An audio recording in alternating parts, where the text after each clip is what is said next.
and that one we're on. William, give me the notes. Show's coming up. Here we go. First letter tonight. Should give me the first one in order, mate. How long have you been doing that? First one. To be honest, everything is pretty wonderful. That is on the surface anyway. That's about the same as this show, I think, as well. Come on, mate. Where is it? Second. Oh, if it's a bit slow tonight, you understand why. Second letter tonight. Facebook, the place for predators that might be lurking. True? You don't know. You have no opinion. You're on an opinion show and you don't have an opinion. No wonder you're crew, not on the panel. I'm having her counselled simply because she doesn't have any skills. Bit like William over here. Is that it? No more letters? Rude. They can't hear you. I know. All these letters and more in about 20 seconds. Don't go away. More of Sweet and Sour, less of William. See you soon. Got a problem, big or small, would a miracle be nice? Our motley crew is back, churning out advice. You might even laugh a bit in the following half hour. Park your backside on the couch, cause baby it's time for Sweet and Sour. Right here on Sweet and Sour. Yeah, I reckon. Yeah, I'm getting old doing this show. Good evening, everyone. Welcome to Sweet and Sour. Lovely to have your company. You want to meet them straight away? First up, it's been all year, Matty. We haven't had you in, but it's an early start. How are you, mate? Good, champion. Really good, actually. In training yet for the telethon thing? How long? We'll give that a miss this year and probably do something next year, for sure. You're going to miss it this year? Going to miss it this year. I have people tapping me on the shoulder all the time saying, what's Matty doing this year? Well, it just takes too long to recover. I'm still getting over the grinder. My arm, I've got pins and needles in my arm and I can't extend my arm fully. So Still? So that's, been a little while now, but we've been very, very busy, Gary, here in the West. The NRL have asked us to set up a MENA League Foundation here in WA. Wow. And they help out people that have fallen on hard times that have been involved in league. And getting close to having another team back here in the national competition, and we've got over 400 members already through part of the charity. So it's been quite busy. You're a good man, Matty. You help a lot of people. Good on you, mate. Good to have you back on the show. And very nice biceps. Very nice biceps. Hello, my dear. Hello, love. How are you? Good. You married anybody of note recently? Of notoriety. Well, I've notoriety, yeah. Keep those things a secret, don't I? No, I haven't. Do you but sing? I've married some fantastic couples lately that have written the most amazing vows. I'm really loving this generation. Do you get to keep those? Well, I have it all on my computer. Oh, so I write the wedding, but they write their vows, and some of them are amazing at the moment. So if you get a couple of duds, you can say, hey, listen, these people have used this. You might want to have a look at it. Yeah, I can say, I think this is the sort of thing if you're a bit stuck, Yeah. Do you sing at the ceremony? No, I'm not the singing celebrant. Do you suggest to them that you can... No. You don't? No, because I think it would take away the fishy... I'm going to make up a word. The fishiness of a celebrant. Oh, let me just sing Endless Love for a moment, shall I? I just don't think it would be as officious. Is that a word? Oh, very considerate. That's right. Well, yeah. Very considerate. Do you think? Yeah, I I'm a think so. considerate person. Do you have a pump class tonight? I didn't. I missed Because? out because I was coming here. Sorry, love. It's all right. It's all right. Does that mean you won't be able to struggle? You'll be struggling for the rest of the week? Yeah, it normally wakes me up. How many pump classes do you do a week? I do 3 to 4. Oh, you're fine. Yeah, I know. No drama. I I know. need to do a That's pump class. My fitness is... It's more for the, the... You were telling me about your husband. I know. I did a fantastic painting for the Archibald Prize of Sam Walsh, but he didn't. Published in the... Financial Review, The Australian and The West Australian. Wow. Great painting. But no Guernsey this year? Not this year. Is he going to enter next year? He's going to probably enter it in the Black Swan Portrait Prize. Same one? The Sam Walsh? Yes, absolutely. Well done. Has he Yes. got his person for next year? Who he's Not gonna yet. Are you fishing for No. I don't like photos of myself. Can't stand watching myself on TV. I don't want a portrait. Hello, Daz. Hey, how are you? I'm all right, mate. How are you? Very well, thank you. Now, what's the banner this time? Are we back to neuro-linguistics? Well, that's always going to be a part of life. I can't get away from that. It's a little bit late, but... Do you know, I think of you very often, Oh. especially when I'm talking to groups of people, and I'm very, very fussy about my use of language now, making sure I take out all the negatives and I swap everything to positives. And the last thing I do is check my notes for, have I got any negatives in there? Am I imparting the wrong message? Where's the focus and all that? And that's directly because of you. Yeah, well, no, you're right. when you speak to a crowd, oftentimes you need to speak with toward motivation first, the carrot, what you're going to get out of this presentation today and how good Sweet and Sour is tonight. And then the second group of people are the people who need the stick and say, look, if you don't learn something tonight, you're going to feel pain all week because there was a lesson and an opportunity. You could say something like that as a celebrant. You missed. Yeah, you'll miss out. So yeah, you're right. Put all the positives first and then follow up with a bit of a stick. Got another at the book end. coming? No, not yet. I'm happy with Brain Cells with Nest. That's enough. Okay, we're resting. You ready to do some work then? Absolutely. Here we go. Jules, you're on notice. You're first up. Hello, Sweet and Sour. I have a relatively new hubby of 18 months. I don't have any kids of my own, but he has two, a boy who's 15 and a girl 12. They are typical teenagers and they only live with us half of the time. Their mum has them for the other half. I don't try to be their mum. I can only be me in this relationship, and I find that my maternal instincts have made me come to care for them both enormously, and that's just a wonderful thing. My hubby keeps saying how happy everything is, and the kids love me too. To be honest, everything is pretty wonderful. That is on the surface anyway. Here I am running around for the kids and hubby, and I enjoy doing it. I've just realised, however, not one of them does a thing for me. Not one. Don't get me wrong, my husband makes me feel like $1 million every day, and really, that's what makes it all worth it. But given the option, I'm sure the kids would much rather not have me around, and I don't know what to do here. They're always polite and do everything that they're asked, but they are just very cold towards me on occasions and just plain neutral at other times. I've moved state to be with this man, and I just wish I could have the kids enjoy our times together too, since we spend so much time in one another's faces. It's starting to be draining rather than enriching. What can I do here, please? Georgia of Botany in New South Wales. Why is it draining for this woman now, Jules? Georgia, I don't really know why you've written this letter. It's a really long one too, and She's sad ass. what's wrong with you? It's sort of like, it's a bit schizo. You like the first half, you're going, it's all great, and it's fantastic, and then you start moaning at the end. It's wonderful. And it's wonderful. It sounds fantastic. What's You're doing wrong a great here? job. Nothing's wrong. You do everything for the kids, so why are they going to do anything for you? You're doing everything for them. You like it. You know, you're not their mum. Sounds like a good television series, you Well, know, it's where like the everything Brady Bunch. on the front is really happy Yeah. and then there's something sinister. Yeah. Now, you know, the kids may be a bit cold because really what the kids want is for their mum and dad to get back together. That's what kids want, and you're not their mum. So just keep doing what you're doing and stop moaning, Georgia. Just get on with it. Does That's this woman want too much from the kids at a very early point? She's only been with them for 18 months. Oh, well, actually, we don't know that. They've been married for 18 months. Yeah. She might have been in their life for a lot longer. Does she want too much? Possibly, yeah, because, Georgia, if you think about it, you've got a hubby who makes you feel like $1 million and the kids who do what you ask them when you ask them. What so else do you want, honey? Yeah, there's two things there that are pluses that perhaps, you know, too much moaning and could have recognised. But look, you know what sandcastles are like. It takes a long time to build them up, really easy to kick them down. Yeah. And so you're sitting there wondering whether it's enriching and that type of stuff. I think that be cautious about your next step because it seems like it's going okay, but Yeah. You just need to look at it the right way. So you might be draining yourself. A 15-year-old boy, they're monosyllabic at the best of times. What is she expecting out of this kid? Yeah, the ages of these children and a breakup of any marriage and then seeing your dad with a different woman or your mum with a different man. You know, at that age, it's a fairly awful thing for kids to go through. So they're going to test her. They're going to test this woman and she's going to have to pass. My advice to you, Georgia, is to just sit back, don't push anything. It will eventually all work its way out. If you are really a good person and you love these children, they will feel it and they'll come round to you. But you're going to have to earn your stripes because that's what kids make you do. Even when they're your own, they make you do that, you know? Maddie Fuller, always the voice of reason on this show. Well, Georgia, credit to you firstly because taking on someone else's kids would be an enormously hard task. So well done there. Secondly, I'm hearing a little bit of insecurity, and what you need to do is you need to find something for yourself.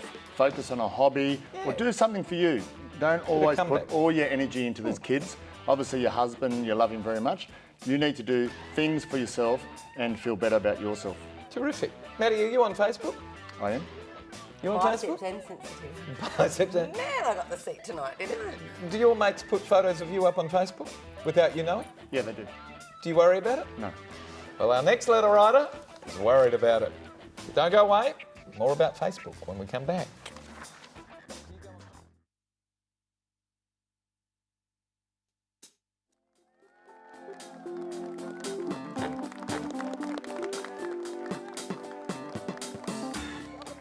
So if you'd like to send us a letter, send it to the address that's appearing on your screen right now, hopefully, which is letters@sweetandsour.net.au. And for every letter writer that does get a Guernsey on the panel and we discuss it, we're going to send you to the movies, courtesy of the very gorgeous Natalie Cameron and NRC Communications. There it is. I give it a year. Who's seen it? Me. Any good? Yeah, there's some really funny bits. Some funny bits. All right, well, we won't go into that. And we'd also like you to give us a tick on Facebook, which is facebook.com/Sweet and Sour. And we also have a website that you can go to now, which is sweetandsour.net.au. Here we go. Matt, you're on notice first up. Hello, Mitch and crew. My kids, together with the neighbours' kids, were dancing at a festival recently. It was fun. It received much media coverage, and they were on the news and photographed in the newspapers. I took so many photos, it was a wonderful day to remember. Then my neighbour asked if I could remove off Facebook the group photos of the kids that I uploaded because she feared for Facebook predators and pedophiles that might be lurking. I was gobsmacked. There was so much footage and photos in the public domain that I, just for the life of me, can't understand my friend's reaction. I immediately took down the photos, but I'm never one to cater to negative or insecure views, and I think this may well be one such occasion. I purchased copies of all the photos that appeared in the newspapers and was going to upload those, but I thought to write to you first to get some valid opinions. Don't get me wrong, I understand the common courtesy of asking permission, but if the photo is already everywhere in the public domain, what's the issue? What am I missing? And it comes to us from Jill of Theberton in South Australia. Maddie, you're first. Tell me. Well, Jill, this is a classic case of overreaction from your friend. Look, sure, kids need discipline and boundaries, but when it comes to Facebook and the like, I think as long as your siblings or your children are getting tagged in photos that aren't provocative, I don't have a problem with it. Yeah, me too. If it's a bit of harmless fun, and sure, you're in an open forum where lots of photos and media were there all day, so the photos could be anywhere without permission anyway. I just see parents these days who overreact and overprotect, make a rod for their back, and they pay for it later. Yeah, agreed. Nola, do you have a problem with photos? I don't think you're missing anything. I don't either. I think if it is in the public domain and you can take photos in the public domain, so there's not that privacy What thing. can possibly you're allowed go to do wrong? Well, I'm not a big enough Facebook person to know.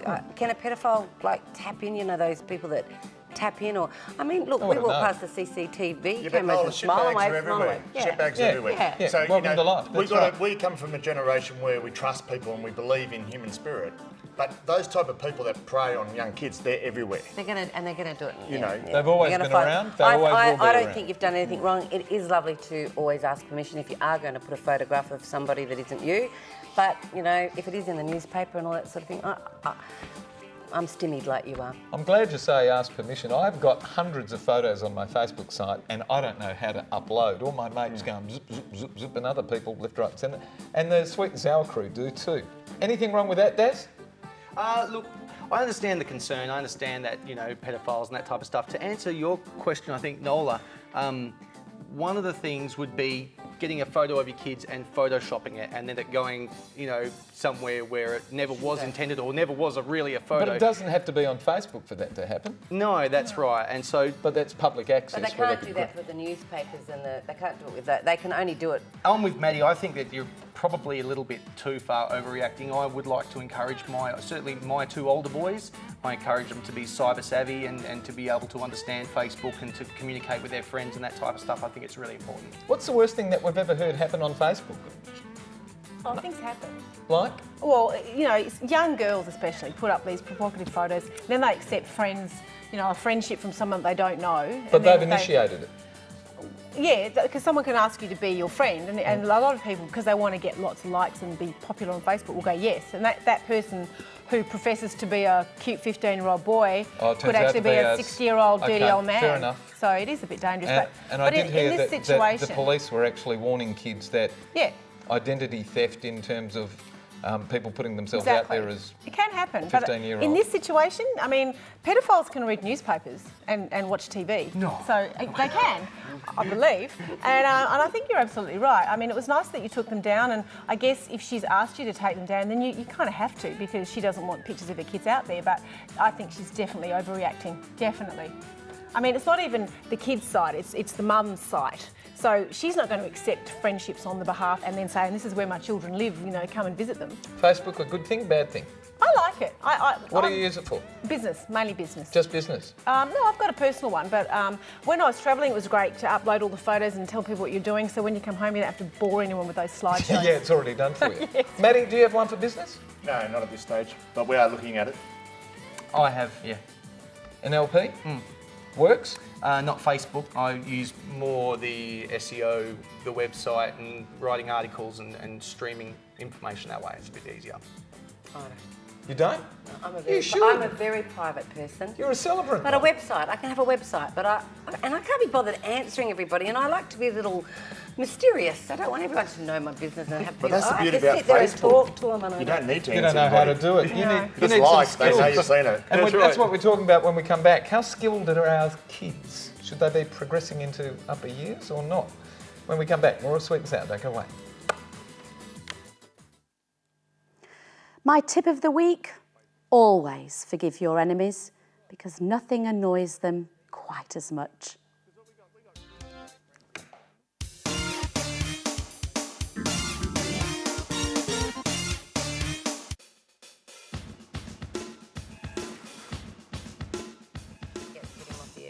I'd be in jail. He's passed it. Welcome back to Sweet and Sour. We'll go straight into it. We've already been into it. Hello, panel. I'm pretty infuriated. Just what exactly is it that they skill teachers with these days? My 12-year-old daughter has just gone to high school and frankly can't cope. She was always one to do her homework early so she could hop on the computer afterwards and speak to her friends. Now she's utterly traumatised and I'm having her counselled simply because she doesn't have the skills for high school. Sure, she could always do the maths they were given because they were always permitted to work it out on the computer. Now in maths, she has to logically understand the problem before she can provide a solution, and it turns out she has no real understanding of the meaning of multiply or divide, and consequently, she doesn't know when to apply each of them. The whole primary system needs to be reviewed. It's not just my daughter, it's her entire cohort. What were they doing for 6 years? Colouring in comes to us from Colleen of Preston in Victoria. Darryl. Kids, how old are your kids? 12, 2 years between all. 12, 10, 8, 6. At school, what did you find?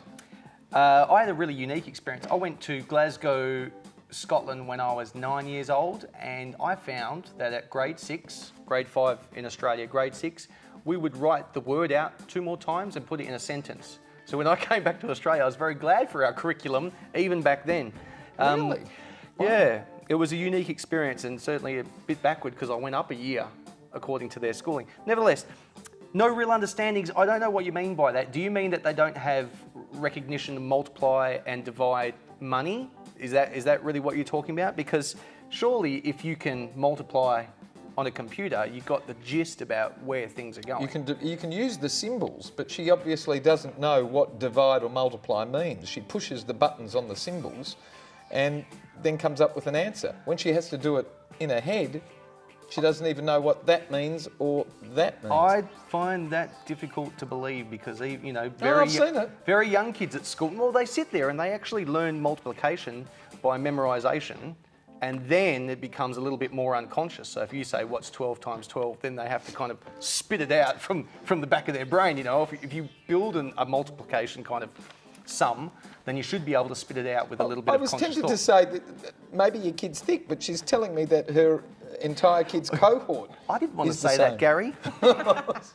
Sorry. All right. Jules, your perception on this one? Well, I feel very qualified to answer this question, All right, Gary, because I've just gone back into the schools as a relief teacher, and I think, Colleen, you... How old are you K to 7, so the whole of pre-primary. Right here. Primary school. And I have to say, I'm surprised at how little time they spend on maths and spelling and reading and writing, because they've got drama and music and dance and art and all these things that we want them to do, and phys ed. Can't leave that one out. And they do it all, but it's really hard to fit in everything in a day. I had a class the other day and we had an hour of schoolwork, what I call schoolwork, and then the rest of the day was LOTE, so language, art, drama. So at 9:45, from then till 3 o'clock, they didn't do anything. Hang on, well, why isn't this woman on the money? If they're She's only not spending on the money hour? because I'll tell you why. When they do maths, I know because I've had to teach maths recently, they do learn multiplication and division. And can I just say, Colleen, this thing about she did it early so she could hop on the computer and speak to her friends, you shouldn't have let her do that. And I can't believe, where are you? The teachers have got 30 kids. They're not magicians. You need to reinforce her learning at home. And if it's taken you this long to know, 6 years. to realise that she didn't know what multiplication and division meant, shame on you, Colleen. You're not taking the interest. Maddie? Thank you. Well, Colleen, I didn't actually think I'd say this tonight, but I actually agree with Julie. Look, I left school year 12 without being able to read and write myself, so this is a very personal topic for me. Hang on, you're serious? You couldn't read or write? You went through To the actual age of 25. Really? So I'm self-taught.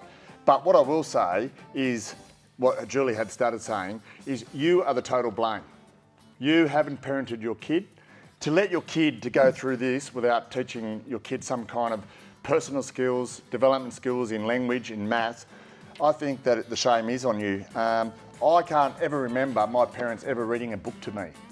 Now, my two little kids, 7 and 5, now there's the NAT plan. They do mandatory 3 pages a night. We make it fun for them.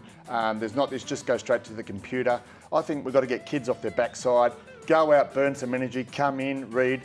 My son says to me now, Dad, I'm going to go to bed. Can I read my book? I don't say no, get to sleep. I say read as much as you want, mate. Fantastic. I think this lady, or if you are a lady, take some responsibility. You and need stop to, Colleen, and I've never met an attractive Colleen, but you need to take some responsibility and start being a parent before you lose your child. All right, the very attractive Nola. I do. Last I week. agree too. I do agree. Oh, but I boring, did. so agree. No. She should be doing her homework with the kids. She should be reading. You should know if She your kids hasn't can add, picked it subtract, up until the kid's gone to high so school. she's not spending one-on-one time with it. I used to love doing my kids' homework. Literally, let me do it. Let me paint that for you. But I did get on my computer today. In the 2011 Progress in International Reading Literacy Study, Australia came in 27th out of 45 countries in literacy. That's nothing to brag about. For year 4s. By the time they get to year 8, we're 12th in Western. We get better. We get better at math and science, but not at literacy. Yeah. We are really like miles behind a lot of countries. And I think there's this thing in some schools. I have a fantastic sister that's a great teacher and really make sure that she's a deputy head now, make sure those teachers make the kids accountable. Can you understand this? Do you understand this? But there are some schools where, they sort of roll along, and if it's natural for the kid, they just let it, so they don't really teach them. They're just waiting for them to find their feet and get there. It's a little bit... Do you want to give this letter the pair of limited edition sunnies, courtesy of Alon Treves and Aussie Opticals? No, I like that. Aren't we going to go the Facebooky girl? Well, you tell me. Which one do you want? Oh, yeah, I think It's a Facebook. great letter, but Colleen, does she deserve a prize? No, she Colleen, doesn't. she doesn't. No. Naughty. Do your homework So with which your one? children. What did you say? Facebook. Facebook. Jill of Theberton. You want Jill of Theberton as well? Yeah, I think so, yeah. Daz? Yeah, I'm with you. Coming out to Jill in South Australia, Theberton, a pair of limited edition sunnies. Theberton, that's like a bad list. Theberton. Certainly my dear. I wonder why they called people with lists, why they picked the word list. I want to know who put S in list. We're going to go. Good night, Maddie. Good night, Nola. Good night, Julie. Good night, Daz. Bye. Thank all of our wonderful panellists. Thank our terrific crew, and thanks for having us at home tonight, Australia. Good night, everyone. Bye-bye. Good night. Bye-bye.